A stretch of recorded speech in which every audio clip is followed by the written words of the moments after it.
dispatcher at the Sheriff's Department. Where were you shot at? What kind of car does he drive? Oh, I don't know. He has a police car. This is the story of Susan Multanen, a woman who was shot in the chest and called 911 on the fateful night of May 14, 2010 in Pierce County, Washington, USA. Her voice, eerily calm, betrayed nothing of the horror she had just endured.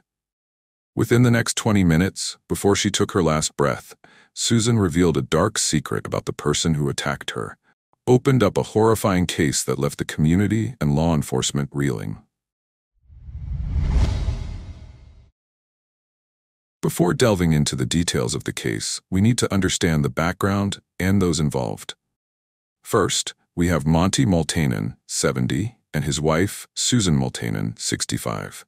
They were an elderly couple living in a peaceful area of Pierce County, Washington. Monty and Susan Multanen were known as kind-hearted people who always cared for those around them. They lived a simple and loving life. Monty and Susan were not only exemplary parents but also took in many foster children, creating a warm and loving family. Everyone knew them as friendly and kind neighbors. Monty and Susan often gifted beautiful flowers from their garden to neighbors. They usually were bouquets of roses along with a note explaining their whereabouts whenever they left town. Sarah Myron, Monty and Susan's daughter, was married to Alan Myron. They had 3 kids. One of them was the intelligent 15-year-old girl, Kristen Myron. Alan was an experienced deputy sheriff, highly regarded by his colleagues and the community. He had served in the police force for 11 years and during that time had only been disciplined once for not being courteous in responding to a police call. He was a competent and trusted officer. Alan was widely regarded as a fierce advocate for victims of domestic violence. He had been working closely with the family of well-known domestic violence victims. Alan also sent emails to express his commitment to the cause of preventing this pervasive issue, pushing for harsher penalties for abusers and championing stronger programs to prevent such tragedies. On that fateful day in May, the Multanens departed without a notice to the neighbors. So, what went so terribly wrong? The first sign of the unfolding tragedy came when a 911 call was placed by Tom Stevens, a neighbor who stumbled upon bleeding Susan Multanen in his backyard. His voice, filled with urgency, conveyed the grim reality. She had been shot in the chest and was rapidly losing blood. As Susan's life slipped away, the puzzle pieces she provided would reveal a dark and disturbing truth, one that would turn the investigation on its head and force the community to confront a nightmare they never saw coming. 911, we're reporting. I'd like to report gunshot wound. Someone got shot where? She's below her chest on... Okay, but where's she at? 9922 58th Street, Northwest. Okay. As the report was being made, Susan remained conscious, her voice steady as she recounted the horror that had unfolded. Susan disclosed that her husband had also been shot, though his whereabouts were unknown. So do you know where she was when this occurred? She keeps saying it's Deputy Myron's house. So, Deputy Myron's house? Yes. Is she Deputy Myron's wife? What's your relation to Deputy Myron's mother-in-law? Ma'am, move back towards me, please. Okay, does she know who shot him? She's Deputy Myron. This is Deputy Myron's mother-in-law? Yes. And Deputy Myron shot her? And Deputy Myron shot you? Yes. That's when the shocking truth hit them. The woman lying before them was Deputy Myron's mother-in-law, and the shooter was none other than the deputy sheriff himself. The realization sent a wave of disbelief through the team, but the situation grew even more dire. No one knew where Deputy Myron had gone, and an even more pressing fear gripped them. The safety of his wife, Sarah, was now in grave question. Few minutes later, Kristen, Alan Myron's 15-year-old daughter, also dialed 911 after witnessing her father commit the unthinkable, shooting her grandmother in cold blood. Terrified, Kristen had hidden in the basement of their home during the chaos. She recounted to dispatchers that she had been napping when the sound of gunfire jolted her awake. The Multanens had shared a deep bond with Myron. Not only were they close to their daughter, but they had also shown Myron great kindness. Susan would bake his favorite snack whenever they visited him in Gig Harbor. Myron had even named his yellow Labrador, Monty, after his father-in-law. And when Myron was placed on light duty, the Multanans had been quick to offer financial support to his family. However, Susan revealed that she and Monty had come to Pierce County to stay with the Myrons due to the deteriorating relationship between their daughter and Alan. She bravely shared that Deputy Myron had been an abusive husband for some time, a darkness that had already driven a wedge between him and his children. It turned out one of Myron's daughters had been suffering from an eating disorder and depression. That poor girl tried to commit suicide, and luckily, their parents found out and brought her to the hospital. The day before the massacre, Sarah Myron had reached out to her husband's immediate supervisor, expressing deep concern over his erratic behavior during a visit to the hospital where she and their older daughter were staying. Myron had appeared unexpectedly, and his anger flared when they refused to see him. This was far from an isolated incident. Neighbors had called 911 multiple times over the past 4 to 5 years, reporting the loud arguments emanating from the Myron home. Yet rather than officers being dispatched, the issues were dismissed and resolved over the phone. Little did anyone know that the passionate domestic violence advocate would become the monster he once vowed to fight against. In a devastating twist, Alan revealed to be a longtime perpetrator himself. On May 14, 2010, Monty and Susan Multanen visited their daughter, Sarah Myron. It was a family visit like any other, but no one could have predicted that it would be the last time they would be alive. Sarah was at St. Francis Hospital in Federal Way, tending to one of their sick children. This fortunate twist of fate meant she had been spared from witnessing Alan's deadly rampage. The other 2 children, too, were away from home when the shootings occurred, narrowly escaping the horror. That afternoon, a major argument broke out between Alan and Monty. Alan Myron, in a fit of rage and unable to control himself, took a gun and shot Monty Multanen in the driveway. Monty was attacked unexpectedly and had no time to defend himself. Alan then coldly informed Susan that he had killed her husband before turning the gun on her and shooting her in the chest. However, he could never imagine that she was still alive. At 68 years old, with a severely gunshot wound, Susan had summoned the strength to drag herself all the way from her son-in-law, Alan Myron's house, crawl through the woods, desperate for help. She finally reached the neighbor's house, Tom Stevens. Tom immediately called 911 and provided his exact location and gauged the distance from Deputy Myron's residence. But Stevens could only offer one chilling detail. He had found the wounded woman collapsed in his driveway. He had no idea what was happening to other victims. Despite the searing pain from the gunshot wound in her chest, Susan Multanen wasted no time to speak to the dispatchers, with a voice that was both calm and clear. Her composure in the face of such agony was nothing short of remarkable, a testament to her strength even in her final moments. Okay, where's the father-in-law at? Is he still over at 1008? I have no idea. Can the lady, let me talk to the lady. She thinks that he's in the driveway. He's in the driveway? Of your house? Of their house, of Deputy Myron's house. Hello? Hi, this is the dispatcher at the Sheriff's Department. What's your name? Susan Multanen, M-U-L-T-A-N. Okay, Susan, did Deputy Myron shoot you and your husband? Yes. Okay, where did he go? Is he still at the house? What? Is he still at the house? I don't know because I crawled through the woods and got away from there. Okay, so the last time you saw him, he was inside the house? Well, I was upstairs in an upstairs apartment that's over their garage. Okay. And I crawled out the back way through the woods. I came over here, this is 2 houses down. It would later come to light that Susan had provided the dispatchers with crucial information, everything they needed to unravel the case. But the most pressing issue remained. No one knew where Myron had vanished. As dispatchers rushed to the scene, they frantically worked to determine if anyone else was still in the house with him. If there was, it meant that another life was hanging by a thread, in imminent danger of becoming the next victim of Myron's deadly rampage. The clock was ticking, and every second could mean the difference between life and death. In a remarkable display of courage, Susan answered the dispatcher's questions with unwavering resolve despite her critical condition. She calmly informed that her granddaughter, Kristen Myron, and her friend Sarah were sleeping upstairs, trapped in the house with the madman. They might be dragged down in the driveway. Alan had a police car and an older grayish sedan with 4 doors.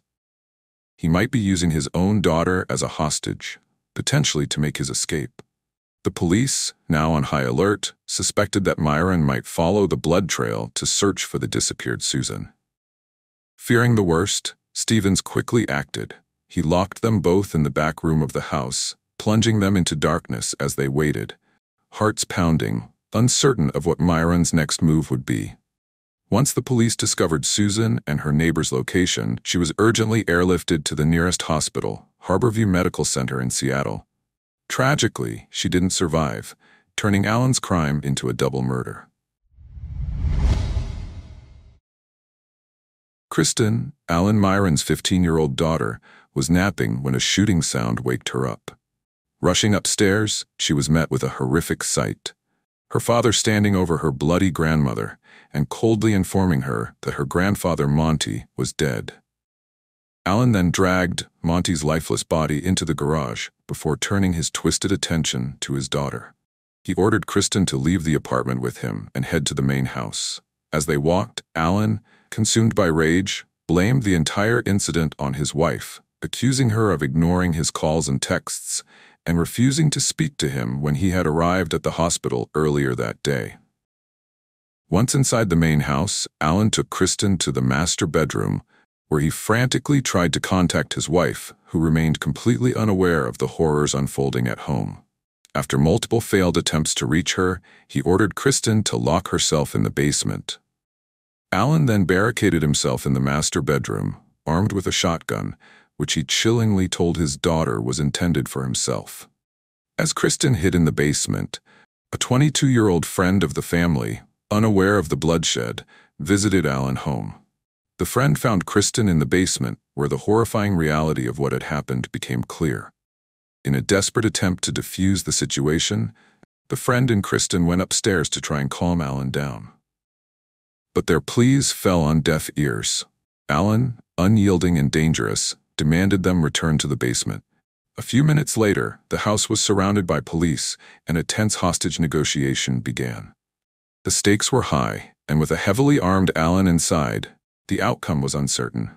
The lives of those inside hung in the balance as the situation reached its critical peak. The initial goal was to convince Alan Myron to release his daughter and the family friend from the house.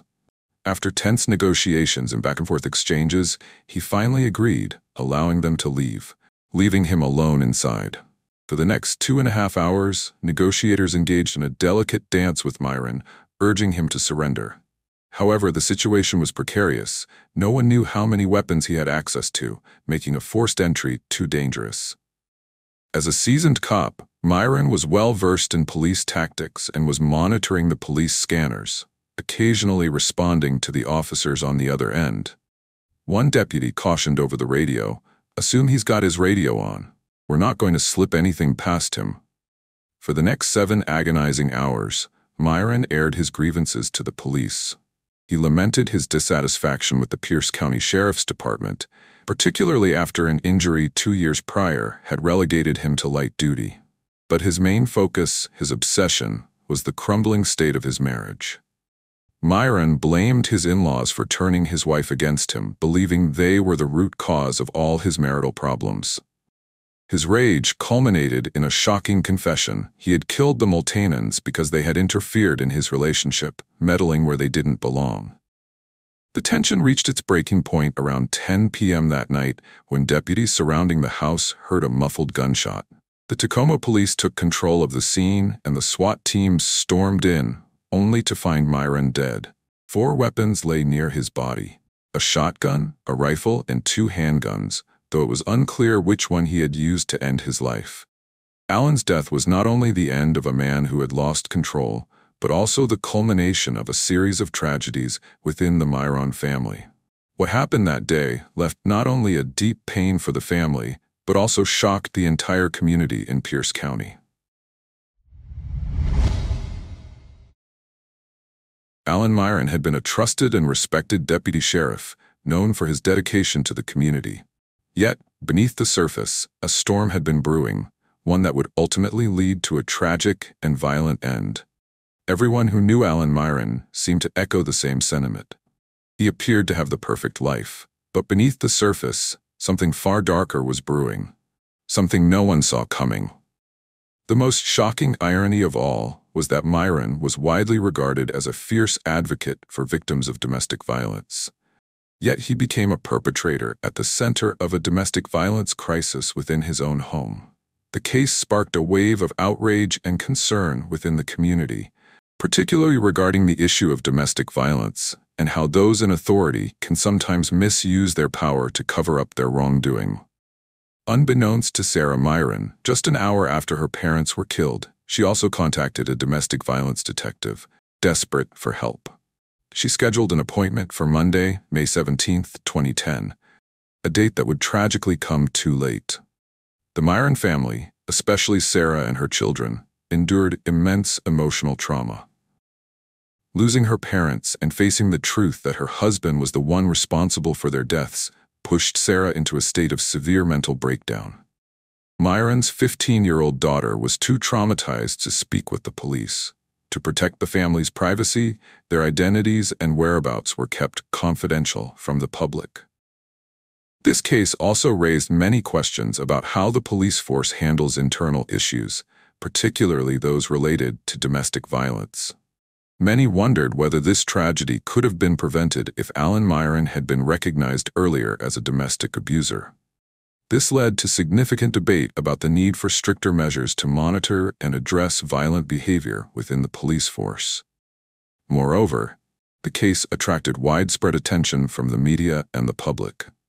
Numerous articles, TV programs, and documentaries were produced to analyze the case. Organizations advocating for the rights of women and children spoke out, calling for special attention to cases of domestic violence occurring in families connected to law enforcement.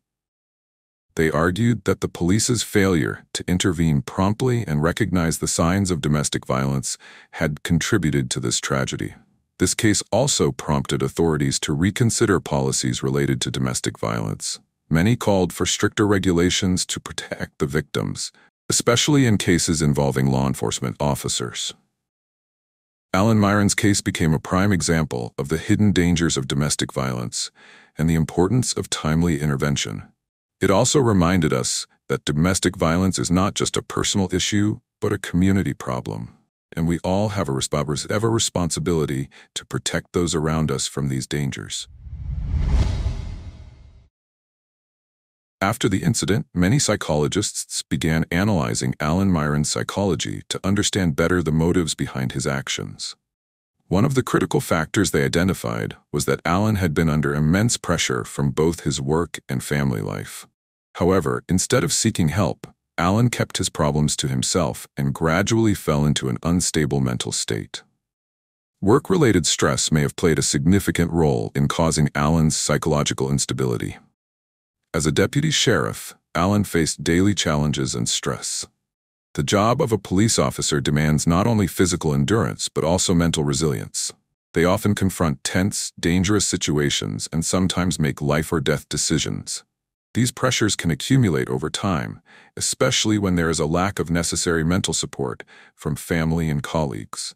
Another factor identified by psychologists was the imbalance of power in Alan's relationship with his family. Alan always wanted to control everything around him, from his work to his personal life. However, when he could not achieve that, he became frustrated and angry. This led to his violent behavior, particularly when he felt betrayed or threatened. Alan's motive for the crime was not just about controlling his family, but also about his anger and frustration over feeling betrayed. Alan believed that his in-laws had interfered in his marriage, causing his wife to turn against him. This may have been the main reason why Alan decided to kill them. However, this also indicates a severe psychological decline, where Alan could no longer distinguish right from wrong and chose a violent path to resolve his issues. Another factor identified by psychologists was Alan's arrogance and sense of helplessness in dealing with personal issues. Alan may have felt that he could not control his life and that everything was slipping away from him. This helplessness may have made him feel threatened, and he reacted by using violence as a way to reassert control. Some experts also suggested that Alan might have experienced a psychological breakdown due to a combination of factors, including work-related stress, family pressure, and feelings of isolation. These factors could have accumulated over time, eventually leading to his loss of control and violent actions. On May 16, 2010, the community gathered to mourn the tragic loss of the Multanen couple, grappling with the grim reality that Alan Myron, once respected by his community and colleagues, became a murderer because he could not control himself. This case serves as a powerful reminder that no one is immune to domestic violence, and that we must all remain vigilant and recognize the signs of violence to intervene promptly. Through this case, we also see that no one can predict the tragedies that can happen in a family, even in those that seem the most peaceful. Education and raising awareness about domestic violence, along with timely support from the community and authorities, are crucial in preventing similar tragedies in the future. This case also reminds us that we must always care for and support those around us, especially those at risk of being affected by domestic violence. Only with care and support from the community can victims of domestic violence find safety and peace in their lives. Finally, we want to thank you for watching this video. If you found this video helpful, please like and share it with your friends. Don't forget to subscribe to the channel so you don't miss any upcoming true crime stories. We look forward to hearing your thoughts in the comments below about this case and what you think could have been done to prevent this tragedy. Stay safe, and see you in the next video.